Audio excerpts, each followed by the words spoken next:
Hai, ketemu lagi dengan channel Chemistry kita. Kali ini saya akan menjelaskan mengenai materi IPA, yaitu bab kemagnetan dan induksi elektromagnetik. Magnet ini adalah suatu benda yang dapat menarik benda-benda yang terbuat dari besi, baja, dan logam-logam tertentu. Sifat kemagnetan ini dapat dibedakan menjadi 3. Yang pertama adalah ferromagnetik.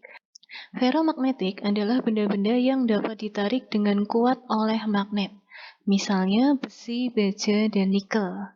Kemudian ada paramagnetik, yaitu benda-benda yang ditarik dengan lemah oleh magnet, misalnya platina dan aluminium.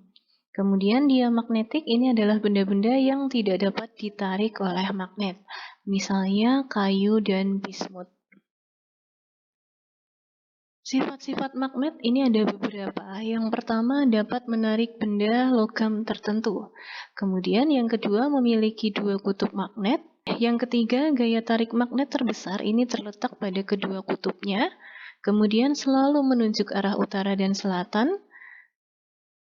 Yang kelima, kutub-kutub magnet yang berlainan jenis ini akan tarik-menarik, sedangkan kutub-kutub magnet yang sejenis ini akan mengalami tolak-menolak. Ada berbagai cara untuk membuat magnet. Berdasarkan asalnya, magnet ini dibedakan menjadi 2 macam, yaitu magnet alam dan magnet buatan. Untuk membuat magnet, ini ada 3 cara yang bisa kita lakukan. Yang pertama menggosok. Jadi di sini kita akan menggosokkan magnet ke paku, sehingga nanti pakunya ini akan memiliki sifat kemagnetan. Kemudian yang kedua dililit dengan paku seperti gambar ini. Yang ketiga induksi magnet. Berikutnya ada teori kemagnetan bumi. Jarum kompas ini selalu menunjukkan arah utara dan selatan karena tertarik oleh kutub selatan magnet bumi dan kutub utara magnet bumi. Ada 2 istilah sudut yang kita kenal. Yang pertama adalah sudut deklinasi, yaitu sudut yang dibentuk oleh kutub utara selatan jarum kompas terhadap arah utara dan selatan bumi. Kemudian ada sudut inklinasi, yaitu sudut yang dibentuk oleh jarum kompas terhadap permukaan bumi. Nah ini ya, jarum kompas. Ini akan selalu mengarah ke utara dan selatan karena tertarik oleh kutub utara bumi dan kutub selatan bumi. Kemudian ini ada sudut deklinasi, dan di sini ada sudut inklinasi. Berikutnya ada medan magnetik. Medan magnetik ini adalah ruang di sekitar magnet yang masih mempunyai pengaruh magnetik jika ada benda lain yang diletakkan di ruang tersebut. Semakin rapat garis-garis gaya magnet, maka semakin kuat pengaruh atau medan magnetnya. Bagian kutub ini merupakan bagian yang memiliki medan magnet terkuat. Nah ini ada garis-garis gaya magnet ya. Jadi dia selalu keluar dari kutub utara menuju kutub selatan. Ini juga. Nah ini adalah gambar interaksi dari kutub-kutub ya. Jadi ketika kutub utara bertemu dengan kutub utara maka akan saling tolak-menolak. Tapi ketika kutub utara bertemu dengan kutub selatan maka akan tarik-menarik. Berikutnya ada medan magnetik di sekitar kawat berarus. Nah, kumparan kawat berinti besi yang dialiri listrik ini akan dapat menarik besi dan baja. Hal ini menunjukkan bahwa kumparan kawat berarus listrik ini dapat menghasilkan medan magnetik. Medan magnetik ini juga dapat ditimbulkan oleh kawat penghantar lurus yang dialiri oleh listrik. Nah, hal ini diselidiki pertama kali oleh Hans Christian Ørsted dengan percobaan seperti yang ada di gambar ini. Jadi gambar A yang pertama ini kutub utara dan selatan jarum kompas sebelum dialiri arus listrik berimpit dengan kawat yang ada di atasnya. Kemudian gambar yang B, ini penghantarnya sudah dialiri arus listrik dari arah utara, sehingga kutub jarum kompas ini akan menyimpang ke timur. Kemudian yang gambar C, ini penghantar listriknya dialiri arus dari arah selatan, sehingga kutub utaranya akan menyimpang ke arah barat. Nah, untuk menentukan arah medan magnetik, kita dapat menggunakan kaidah tangan kanan. Jadi, ini ya tangan kanan yang kita gunakan di sini. Jadi kita lipat 4 tangan lainnya, kemudian ibu jarinya ke arah atas. Nah, ibu jari ini akan menunjukkan arah arus listrik atau I, sedangkan keempat jari yang lain ini akan menunjukkan arah medan magnet atau B. Nah, kaidah tangan kanan ini dapat digunakan untuk menentukan arah medan magnetik pada penghantar berbentuk lingkaran yang dialiri oleh listrik. Nah, prosesnya, ujung kumparan yang pertama kali mendapat arus listrik ini dijadikan sebagai pedoman untuk menentukan letak kutub-kutub magnet. Caranya, kita dapat menggenggam ujung kumparan yang pertama kali teraliri arus listrik dengan posisi jari tangan kanan sesuai dengan letak kawat pada inti besi. Apabila kawat itu berada di depan inti besi, maka letakkan telapak kanan menghadap ke depan, kemudian genggamlah kumparan berinti besi tersebut.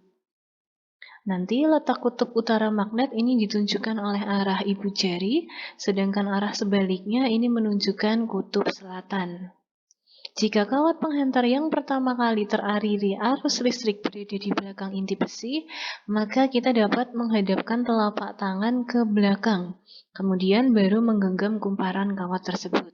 Dengan cara yang sama, kita dapat menentukan letak kutub utara dan kutub selatan magnet. Nah, ini ya, misal kita menggunakan kaidah ibu jari di penghantar berbentuk lingkaran ini. Jadi, I di sini adalah arah arus listriknya. Nah, berarti nanti untuk arah medan magnetnya mengarah ke sana. Berikutnya ada elektromagnet. Elektromagnet adalah magnet yang terjadi karena aliran listrik pada kumparan berinti besi. Elektromagnet ini memiliki beberapa kelebihan dibanding dengan magnet permanen, di antaranya yang pertama, sifat kemagnetannya ini dapat diperbesar dengan cara memperbanyak jumlah lilitan atau memperbesar arus listrik. Yang kedua, sifat kemagnetannya ini juga dapat dihilangkan dengan cara memutus arus listrik dan dapat ditimbulkan kembali dengan cara menyambungkan arus listrik. Yang ketiga, kutub-kutub magnetnya ini dapat ditukar dengan cara mengubah arah arus listrik. Nah, ini ada beberapa peralatan dalam kehidupan sehari-hari yang memanfaatkan elektromagnet. Ini ada bel listrik, kemudian galvanometer, ada telepon, dan ada alat pengangkat besi. Berikutnya ada gaya Lorentz. Bor listrik ini merupakan alat listrik yang mengubah energi listrik menjadi energi gerak. Prinsip kerja dari bor listrik ini menggunakan prinsip dari gaya Lorentz. Gaya Lorentz ini dapat terjadi apabila kawat penghantar berarus listrik berada di dalam medan magnetik. Besar gaya Lorentz ini bergantung pada besar medan magnetik, panjang penghantar, dan besar arus listrik yang mengalir dalam kawat penghantar tersebut. Dengan persamaan F sama dengan PIL, F adalah gaya Lorentz, P adalah kuat medan magnet, I adalah kuat arus, dan L adalah panjang kawat penghantar. Untuk arah gaya Lorentz ini dapat ditentukan menggunakan kaidah tangan kanan. Jadi dengan ibu jari ini akan menunjukkan arah arus listriknya dengan simbol I. Kemudian jari telunjuk ini menunjukkan arah medan magnetiknya atau B. Dan jari tengah ini akan menunjukkan arah gaya Lorentz-nya atau F. Peralatan dalam kehidupan sehari-hari yang memanfaatkan gaya Lorentz ini antara lain bor listrik, kipas angin, blender, mixer, hairdryer, mesin penyedot air, dan mesin cuci. Selanjutnya ada gaya gerak listrik induksi. Kawat penghantar yang dialiri listrik ini dapat menimbulkan medan magnetik. Hal ini diselidiki oleh Hans Christian Ørsted. Berdasarkan penemuannya, Faraday ini melakukan penyelidikan tentang hubungan antara kelistrikan dan kemagnetan. Dan Faraday ini mengemukakan hipotesisnya bahwa perubahan medan magnet dapat menghasilkan arus listrik. Nah, gaya gerak listrik induksi ini dapat dibesar dengan cara memperbanyak jumlah lilitan kumparan, mempercepat gerakan magnet ke dalam atau keluar kumparan, dan memperbesar kuat medan magnetik. Gaya gerak listrik induksi juga dapat diperbesar dengan cara melengkapi kumparan dengan inti besi. Gaya gerak listrik induksi ini dapat ditimbulkan dengan cara 1. Memutar magnet batang di dekat kumparan, memutar kumparan di dekat magnet batang, dan yang ketiga memutus hubungkan arus listrik pada kumparan primer sehingga terjadi arus induksi pada kumparan sekunder. Nah, ada dinamo dan generator. Nah, ini adalah gambar dari dinamo sepeda ya. Pada saat dinamo digunakan untuk menyalakan lampu sepeda, maka kepala dinamo ini akan dihubungkan dengan ban sepeda, sehingga ketika roda sepeda berputar, poros dinamo tersebut juga akan ikut berputar. Nah, hal tersebut akan menyebabkan terjadinya gaya gerak listrik induksi pada ujung-ujung kumparan dan menghasilkan arus listrik. Induksi tersebut ini dapat menyalakan lampu sepeda. Arus listrik induksi ini akan semakin besar jika roda semakin bergerak dengan lebih cepat. Untuk generator ini ada dua jenis, yaitu generator arus listrik bolak-balik dan generator arus listrik searah. Untuk generator arus listrik bolak-balik, contohnya di sini adalah gerakan turbin yang menyebabkan kumparan bergerak di dalam medan magnet yang menyebabkan perubahan jumlah garis gaya magnetik yang dilingkupi oleh kumparan sehingga menimbulkan gaya gerak listrik induksi antara kedua ujung kumparan. Apabila kedua ujung kumparan dihubungkan dengan rangkaian listrik, maka akan mengalir arus listrik induksi. Arus listrik yang dihasilkan oleh generator ini akan dialirkan melalui cincin logam atau cincin geser, sehingga akan menghasilkan arus listrik yang arahnya bolak-balik. Nah, ini ya, arus listriknya bolak-balik, ke atas ke bawah, ke atas ke bawah. Kemudian yang kedua ada generator arus listrik searah.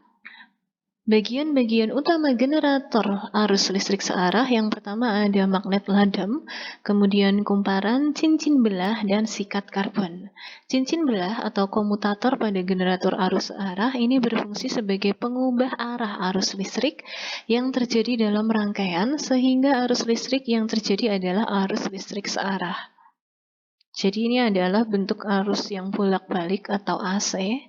Dengan adanya cincin belah atau komutator, maka dapat mengubah arah arusnya menjadi searah atau DC. Berikutnya ada transformator atau trafo.